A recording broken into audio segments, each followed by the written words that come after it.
Well, I've slowed down a little bit. I've just been doing speaking engagements. I haven't been doing much writing. And of course, I was working with Steve Bassett on some facets of the follow-up on the hearing. I couldn't agree. We both agree, Roger, in this regard. But understand that when you get something as simple as Manning putting out information at variance from what the leadership was putting out and is prosecuted for that, and then when you see what Snowden has done, now these are simple concepts that lay people can totally understand and absorb. And so this is communicated, but we do not see a reaction in the general public in that regard. Now, maybe at some point in the future there will be a reaction, and it could be very explosive when it does happen. But at this point in time, people are stuck with the situation that, well, so what? You know, the government that controls it. We saw it with the young kids with Occupy Wall Street. You know, they did their thing. It was very unfortunate that they did not have a direction other than just oppose to a bunch of policies, and the government just squished them out of existence without any fanfare, and there was no public reaction to speak of. And I want to know if you think that these artifacts that came about from these crash and retrievals are in private corporation hands versus military installations. That way they don't have to answer to us, the public. I think you're accurate in both cases. They're in private hands through contractors. That's, of course, how we fight our wars now, right? And that's how the military gets a lot of its appropriations that go to private contractors. And these private contractors, by and large, are populated by officials in the military who have retired from the military and now get another source of income because of their military knowledge. So I think that there's no question that it's held. But I don't think that they have to worry about we got to put it in private hands because it'll be discovered if it's in military hands. Here, there's nothing that I know of that we can discover from the military because of their whole default method of communication, which is secrecy. You know, if you were president of the United States and you had all the means necessary, how would you handle this topic of disclosure, secrecy? What would you do? How would you go about ending this secrecy? Well, first off, if I were president of the United States, what happened to John F. Kennedy would happen to me. And any president who steps forward and does not do the bidding of the military-industrial complex. And it should not come as a surprise that these people would kill to maintain their political power. Here, Curtis LeMay, at the time of Kennedy's presidency, considered Kennedy a traitor. And Curtis LeMay, was advocating, along with some other crazies, that we ought to attack the Soviet Union on a first strike basis.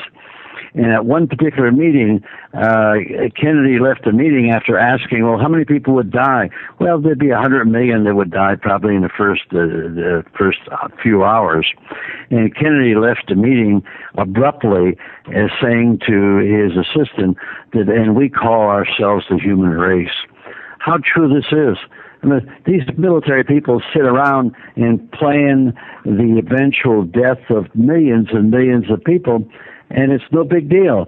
And so when they sit in the councils to make policy, they carry forward that same attitude, which is a total lack of respect for human life. We as our country is very terrible. We only count human life as valuable if you're an American. With respect to our foreign policy, if you're not American, well, that's just tough. Yes, Senator, I have great respect for you. and I've listened many times now to the things that you've said. I don't want to see anything happen to you. Do you have any fears that some retaliation? No, I don't have any fears. I got to tell you, when you're 83 years old, I didn't have any fears when I was 42. What's going to happen is going to happen. And like I say, I have an intelligence background, so I'm sensitive to this stuff. But I just don't think that I'm always reminded of one cliche which really says it all: is a coward dies 1,000 times. The courageous only die once. That's absolutely true. That's absolutely true. Let me ask you on point then, when you discussed us having a space fleet, is there anything that you can say publicly as to in regards to its energy systems, where they went or how far they've gotten? Well, you recall at the hearing, I think it was the last panel, and the name of the doctor, academic, escapes me. He wrote a book. And so I questioned him by saying that it's a fact or rumor that one of the former CEOs of a defense contractor, whether it's Grumman or whatever, made the statement that we now have the ability to take ET home. Well, that struck me because the biggest problem we have is understanding the energy that it takes for interplanetary travel. And, it's got to be something that we don't have a capacity for, except for this one statement. So I asked the doctor, do we have the knowledge for this level of energy production? And he said yes. And after the hearing, he came up and gave me his book, and it had a whole series of formulas in there that, here again, was beyond my expertise. But he felt very positive that energy knowledge exists through the re-engineering that has been taking place since Roswell, and so, but it's being classified because it would alter the energy, the economic energy equation in the world, and if that's true, that it would, then it's criminal that this information is withheld from the American economy. Oh, absolutely. And that gentleman was the head of Lockheed Skunk Works, the one that made that statement. And I'm just wondering, by rumor or conjecture, how far have we really gotten? Have we been around the solar system and maybe not have left it, or has the technology been so closely guarded by the entities we're working with that they don't want us outside our solar system? I tell you the truth, I don't know. That's something I just don't know.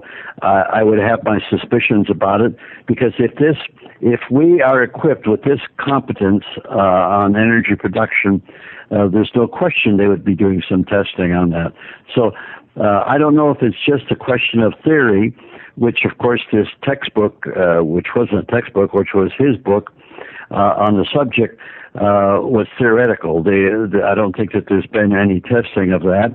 And if there has been, that's obviously what the government is keeping secret.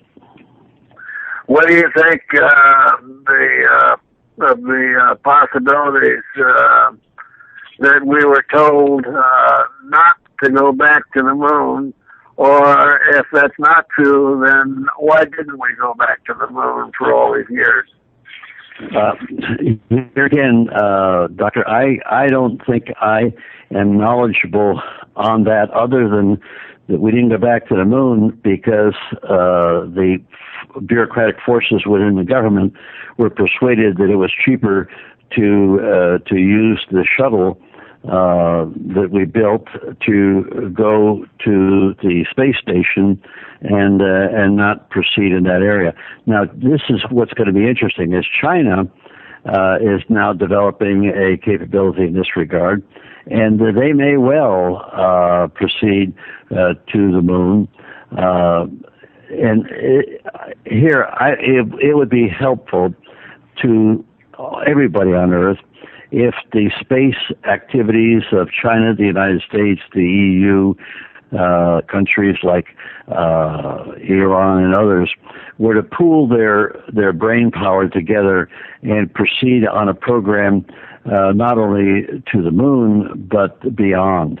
I have always, when I was in the Senate, supportive of NASA appropriations. A lot of people say, well, we got poverty on Earth. Well, you're not going to solve that problem, but it's important for human beings to continue to probe the unknown, because that is where there could be great benefit to the peoples of the world. That's the reason why I'm so angry and outspoken about the fact that we don't share this information with the public today, and they're held in ignorance. And it's a disservice. It's a disservice to the population of the planet. Here, I'll give you an example of a secret that eventually became known and didn't make any difference. When Hitler in 1933 came to power, within 4 months, the Reichstag was burned down. And he turned around and said, well, it was the communists and the Jews that had done this. It was ridiculous. As we learned from experience and the knowledge of the last decades, is that the bigger the lie, the easier it is to have it believed. And so for the government to like prior to the hearing we had in May, the White House had been approached to possibly provide input in this. Their response was, well, we don't know anything about this, and we don't have any files on the subject. Well, that's a bull-faced lie, and so a reasonable person would know it's a lie. But what can you do about it? Nothing. Much. Exactly. One of the main things we've been saying here at Third Phase of the Moon is disclosure is in your hands, meaning the public's hands. Everybody needs to be proactive, look at the evidence, and do what they can to help aid it. And I wanted to ask you what you can tell all the listeners out there that they can do to help aid this. Well, first off, they can do a great deal. They can make themselves informed on the subject. There's a body of knowledge out there that if people wanted to specialize in it, it's all there. Dr. Lear's books are just one of many. Paul Hellier's books. Like I say, we had testimony from a large group of academics on the subject. So the information is out there, but it's in private sources. And what we need to do is to get the government to own up to the information it has, which we'll find confirms what we know from the private sources. And for me, the best vehicle to do that is the UN Commission, which all it needs to do is be funded. It has a very good description of what it can do, and so if the funding is forthcoming, then it'll take all of this out of the control of the American military and place it in a court of public opinion. I do have one more. Go ahead, Dr. Lear, while I read this question coming in from the chat. Yeah, I was going to mention before when you were asking Senator DeMille about skeptics, I had to kind of chuckle because I've been followed by skeptics now for quite some time. And I had one from the American Skeptical Society appear at a meeting in Marina del Rey, California at the Yacht Club where I was giving a talk. And about 3/4 of the way through my presentation, he raises his hand and says, Doctor, would you ever turn this material over to the American Skeptic Society? And I looked at him and I said, absolutely not. And he said, well, why is that? We're interested in finding the truth. And I said, well, I don't see any reason why you're going to find any truth because you're all psychic. And he blustered and said, psychics, well, we don't believe in psychics, and et cetera, et cetera, et cetera. I said, well, what other explanation do you have then if you know all the answers, but you never bothered to look at the data? And with that, I think the rest of the room turned around and started laughing at him. They actually laughed him out the door. Very well, very good. Anyway, here's another question for the chat. I'm not sure if you know it, but it says, do any of your guests, meaning Senator and Dr. Lear, do you know anything about a government project to build a Dyson sphere? To build what? It says here, Dyson sphere. I'm not familiar. Okay. So whoever's listening out there who sent that, there you go. That's the answer. Well, let me change gears. Obviously, we're working real hard with Stephen Bassett and PRG to end this truth embargo. We've continually had many of the witnesses appear on this show before and after the hearing, and we're still keeping it alive constantly with speaking about it and, again, with the witnesses. But aside from going that route, do you think it'd be best if we go multiple routes? Let's just say we do the UN. We also shoot to get one of Dr. Lear's articles into a peer-reviewed journal and distribute it to the top academic places. And maybe even going to a third world country and helping them disclose, a country that may be kept out of the loop and then force the government to disclose. What do you think about those options? Well, we have France, which has given us all the information that they've collected. We have various South American countries likewise. So I don't know what more we could do in the international arena. That's the reason why I'd like to see the commission funded, because then it would be their job to collect this data on an ongoing basis. Dr. Lear? Well, I think that basic psychology is that if you're going to go down fighting, and I see nothing wrong with all three approaches. Although if you look at it logically and with the experience that the senator has, we probably have the least to look forward to in going before Congress. But as getting a peer-reviewed article done in a foreign country, I have been approached by a PhD scientist in Brazil that did want to do this. Also, we've gotten some interest in, we've got an article into an international organization that I won't mention on the air, but that is a possibility. And then the third factor is, using multiple nation states. They all have different forms of government and perhaps don't see eye to eye. But, for example, at the citizens' hearing, we found out that Uruguay was number one as far as a country who was able to get this information out to the public. But then there was some question about Uruguay and its relationship with the surrounding countries. So there's interpolitical adventures there that you have to consider. So it makes the subject very complex. But as I said in the beginning, I don't think too much is bad for anything. Hear, hear. Some people argue that the reason the ET presence is withheld from the public is because it would collapse the economy. Because if we started to see the technology they used to get here, then we would do away with all our fossil fuels, and that would collapse our economy as a whole. Some people refer to it as the petrodollar empire. What do you think about that, Senator? Do you agree or disagree? Well, first off, it's ridiculous. You won't collapse the economy. In fact, you'll have an economic boom here. When the computer and the internet came along, the same logic would say, "Oh God, this is so fundamental. Well, it really will alter everything." in the negative. Well, it didn't alter in the negative. It altered in the positive and made us considerably more productive. That's what discoveries are all about, and the technology that we are getting from science is really a boon to human society. So to make the opposite argument, I think, is infantile at its best.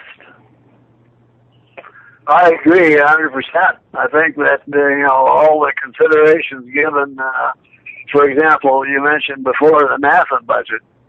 Yeah, we're spending X amount of dollars on space projects going to the moon, but that is translated into a multitude of civilian projects, which is employed thousands, if not millions, of people in a direction in which they never even would have thought of before. Very much so. And the human element of that is so significant. As if you recall, the first going around the Earth in a satellite in this little vehicle, that what got people's attention was the fact that you could look out the window and see the planet. And the fact that a window was so important to the attitude of the astronauts, it just proves that sometimes the most fundamental aspects of human activity are really what we need to adhere to or to understand to propel us forward. Well, just sentimentally speaking, at the time of the first announcement of Sputnik, I was polishing my M1 rifle in Fort Ord, California, and when we heard of Sputnik and that you could possibly see it being reflected in the sky, everybody in the barracks ran outside, and we wondered, my gosh, what's going to happen next? that was a considerable situation. It really, if you brought it down to human terms, what it did is it hurt our vanity that the Soviet Union was able to do it and we were not yet capable. Going back to exactly what you're mentioning, a chaos, essentially. In, I believe it was 38 or 39, Orson Welles had that broadcast of War of the Worlds, and people were literally out in the streets screaming. And some people take that example of then and say that that's exactly what would happen now.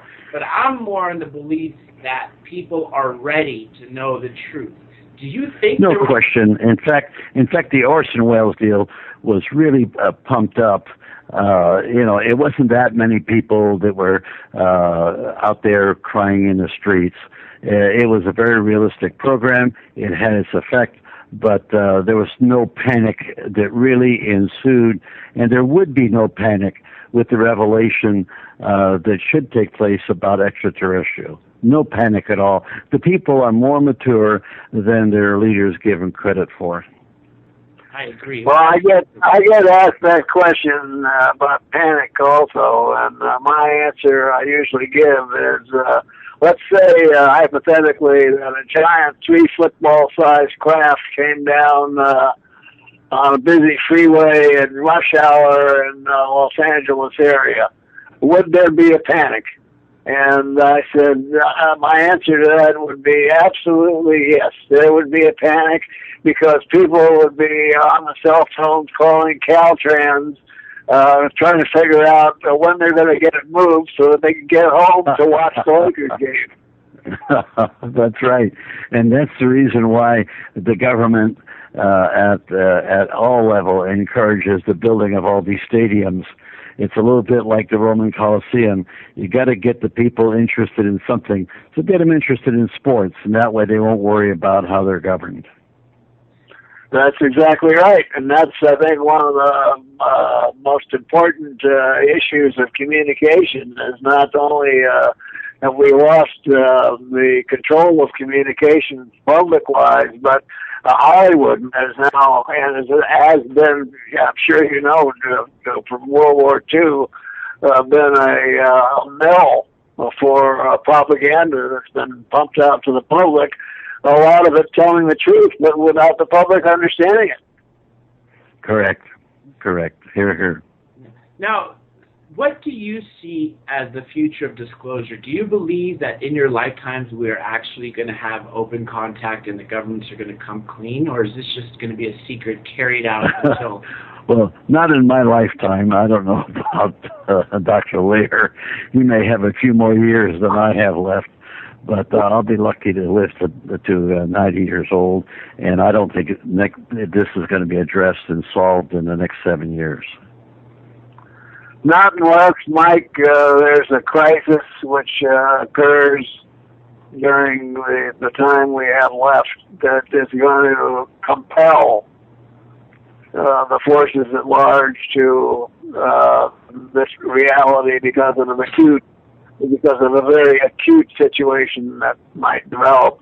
Now I see, looking at the world from the prospect of an old man, that the world, those that are in power, are so greedy that they're beginning to eat each other. And those groups that once controlled things are now having discussions, of a highly volatile nature. I agree. I would just add that there's one problem out there that's very much of a question mark. In times of crisis, two things can happen. It can get better or it can get worse. And history has shown that by and large, it gets worse. A recent British poll showed that more people believe in intelligent life on other planets, especially with the Kepler telescope that we were talking off air, finding more and more of these Goldilocks planets, aka habitable planets that possibly have water, not too far, not too close to their sun. Do you think that's proof as a rise that the people are ready to accept this and maybe... Oh, no question. I saw the program, I think it was Frontline, that did the whole Goldilocks planet, and it was very, very persuasive. And I'm just so grateful that we have these astronomers, scientists that are out there probing this area without great fanfare, and then giving us this discovery of the golden. That's what I was referring to earlier on, where we got thousands upon thousands of planets that are out there that could sustain life, and that's just in the part of the cosmos that we can see. What about the rest of the cosmos? That's the reason for my grounding on this subject, that it would be the height of human arrogance to think that we're the only ones in the cosmos that has the capabilities of rational thought. I completely agree. Dr. Lear, any words on that? Well, yes, I have great respect for members of our science board who did stick their neck out, such as Dr. Robert Kuntz, who was a very well-known naval scientist, now retired, and he made some mathematical calculations on where the materials were coming from that we found in the implants. And he stated that the civilization that they come from are not only outside our solar system, but are probably 80 to 100 million years older than we are, and are approximately a third away across the Milky Way galaxy. Now, he's got mathematical formulae, which is really far over my head, because I'm just the purveyor of the objects. I don't even consider myself a scientist. But when I listen to people like this, and Tom Ballone, who was sitting next to me at the citizens hearing, and listen to what they have to say, it garners my respect.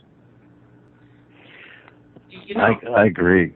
The Vatican, they seem to be paving their way to disclosure by first saying if they were asked to baptize an ET that they would. Then they said that it's not inconsistent with the Bible to believe in our space brothers, so they called them. Then they said that ETs are not guilty of man's original sin, therefore there's no discrepancy with believing in the Bible and that. And then, of course, there was Monsignor Balducci, who came out And every time he spoke, Pope John Paul II thought of such importance. He told everybody in the Vatican, no matter what he's doing, to let him know so he could stop what he's doing to watch this Monsignor speak on the subject. And I thought that was just an amazing thing. It seems as if they're paving the way.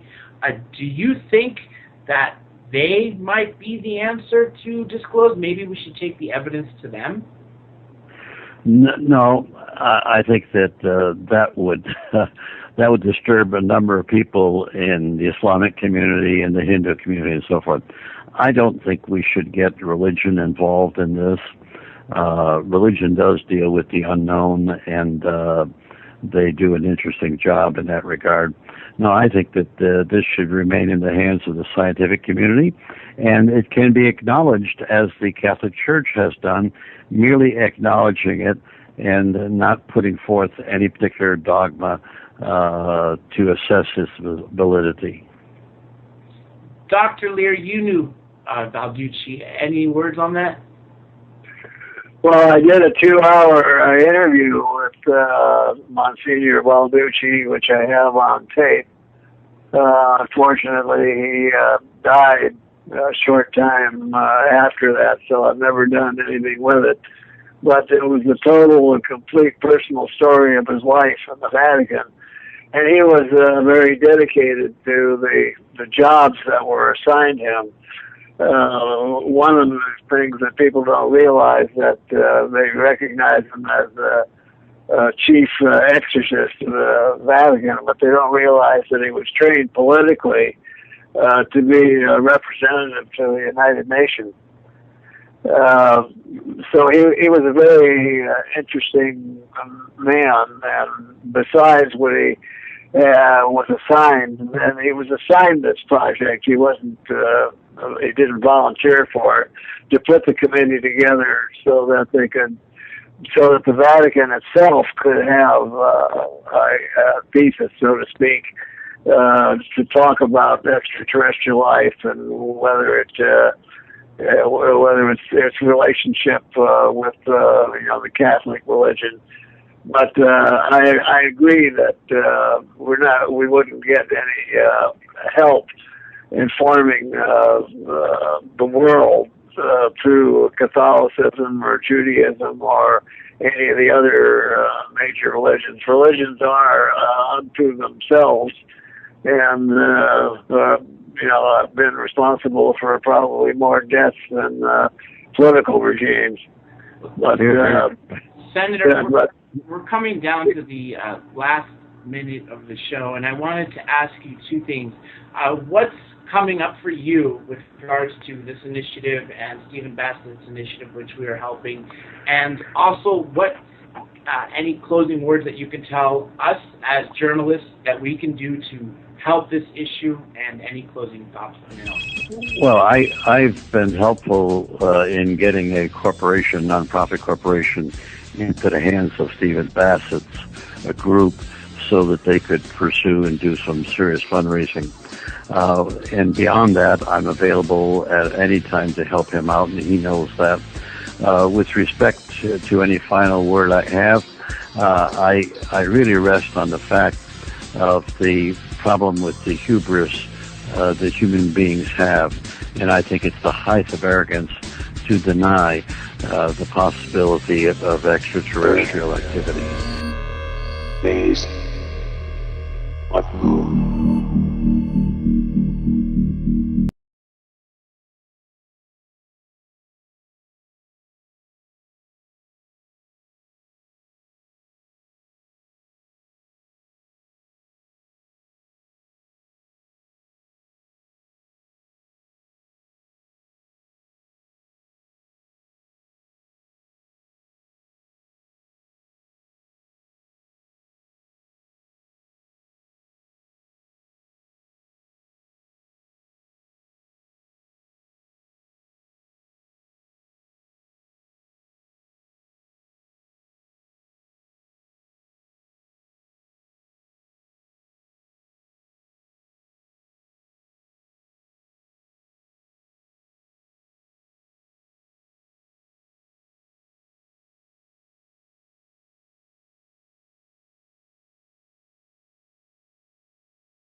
God, there's something purple. It was green. My wife saw it green, and now it's purple. We do not know what it is. Look at the sky over there. I kid you not, right, babe? Yeah. It was green, and it came straight down. We thought it was a meteor. Look, it's purple. Now it's green.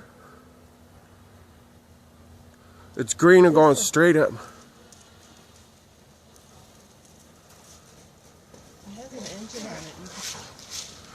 Just let this, look, now it's hovering. Don't say nothing, let's just record it.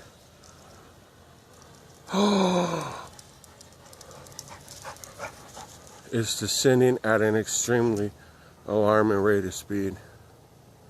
That is, get my bearings here, this is really startling. And it went out. Oh, it's purple again. Yeah, it goes purple. That's, man, I'm rattled. It's northwest.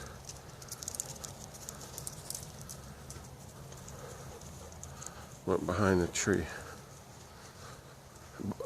Look at it. Now it turned green again. I've never seen anything like this in my life. Oh, it's flying. It's now flying right above our fence line, going east, and it stopped and vanished. Now it's purple. Look at this, the sky. I've never seen anything like that here. I was born and raised here. Oh my goodness. I don't want it to be too shaky. There's that planet again up there. That's east. I think it's a... Are you recording? Hang on.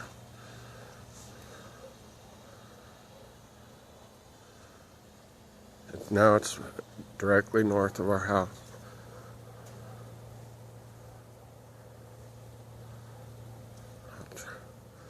Try to get this uploaded. My goodness, man. What time is it, babe? About 5. It's about 5:45 p.m. Pacific Standard Time. Almost 6 p.m. Pacific Standard Time. And doesn't that seem late for the sun to be setting? It just vanished. And now let's get on that.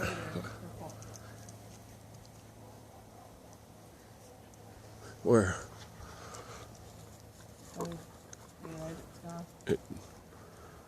It vanished.